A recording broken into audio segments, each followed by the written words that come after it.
Hi there, Chris from TotallyEV, and here I'm doing a dedicated audio review of the Jaecoo 7, or also known as the J7 in certain markets. If you want a detailed review of the vehicle itself, make sure you check it up on your pop-up banner or by following the links down the description below or the pinned comments. Now, to kick things off, we have to talk about its audio configuration, and unfortunately, at least at the time of filming, I've not been provided any sort of extra information by the manufacturer. Although if I do get this, I'll pop it down in the description below or as a note within this video. Now, as standard, within the entry-level petrol model, you have a 6-speaker setup. I suspect over here you've got full range drivers within each of the 4 doors and tweeters that are found at the front. However, if you go for the plug-in hybrid or indeed the all-wheel drive petrol model, you'll have a Sony branded 8-speaker setup instead. Here, in comparison to this 6-speaker setup that comes as standard, you'll have additional audio drivers at the rear of the cabin in form of tweeters.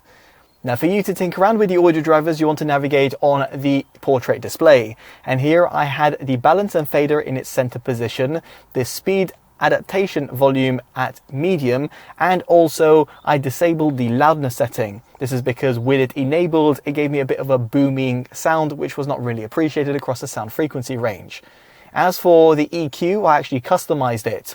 I took 2 notches off the 64 Hz band, 1 notch off 250 Hz, left 500 Hz untouched, add 1 decibel to 1 kHz, 0 to 3150, and 2 notches up for the 8 kHz band. Now, of course, these are my subjective settings, but I felt this provided me the best sort of audio reproduction across the entire sound frequency range. But your hearing might be different from mine, and you might have a slightly different music genre, so you might want to tinker around with it with your own heart's content. Now, for you to connect up to the infotainment system, you have got Bluetooth. Unfortunately, over here, it's limited to the lowest quality SBC codec only. Thankfully, you have got Android Auto and Apple CarPlay, which are supported over a wired and wireless format. The former actually being the better out of the two because it provided me a little bit more of a stable connection and gave me the utmost audio fidelity. Now, with that out of the way, let's get on to cabin noise. And here the objective measurements will be on your screen. Subjectively, what I'll say is that the vehicle does actually perform pretty well, be it at lower and higher speeds. Namely, over here, when it comes to driving on the motorway, it did actually do a pretty good job of absorbing those anomalies thanks to its suspension system, and combining this with the 19-inch wheels that come fitted, it means that the vehicle does actually perform pretty well. There's also very little wind noise that can be heard deflecting off the A-pillars and the wing mirrors, despite their pretty chunky sizes. Now, with that said and done, let's get on to an audio demo. I'll be placing the camera and a microphone in a few different locations within the cabin and playing back a track. It's from Priya J and it's titled Like Me.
Now, I do appreciate an audio demo over YouTube is not ideal because it's not going to give you a lifelike reproduction, but I thought to provide it as it gives you a bit of a taster as to what to expect.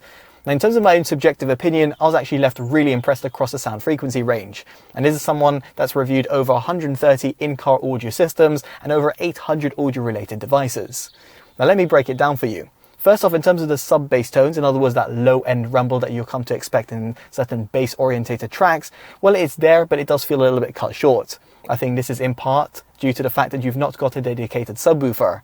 It would have been great over here if Sony and indeed Jaecoo had included one, for example, in the boot to give you a little bit of that extra low-end rumble. Nonetheless, the full range drivers, or at least I suspect they're full range drivers that I found within each of the 4 doors, do a decent job of giving you a little bit of that lower end rumble. As for the overall mid-bass, I actually found it to be pretty plentiful. In fact, I reduced a few notches via the EQ in order to not feel too overpowering. And as I did mention before, I also disabled the loudness setting in order not to sound too boomy. Now, nonetheless, this does actually still impact the overall mid-range, which does feel a little bit recessed and pushed back. In other words, male and female vocals don't come up to the foreground.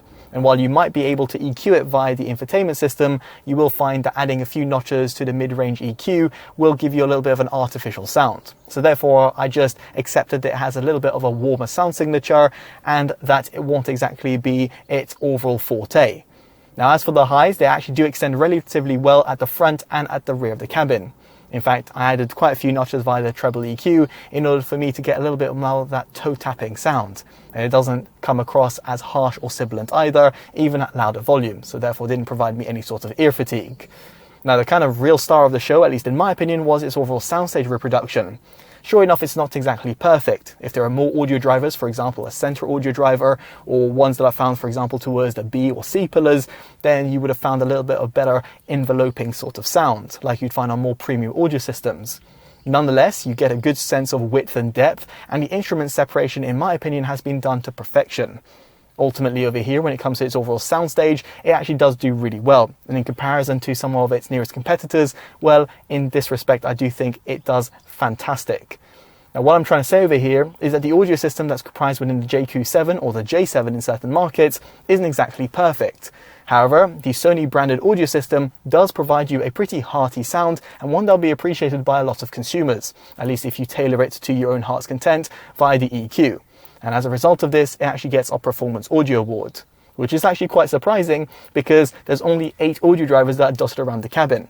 And normally you'd actually expect to have more audio drivers in order to get that extra bit of performance, but here Sony have actually nailed it.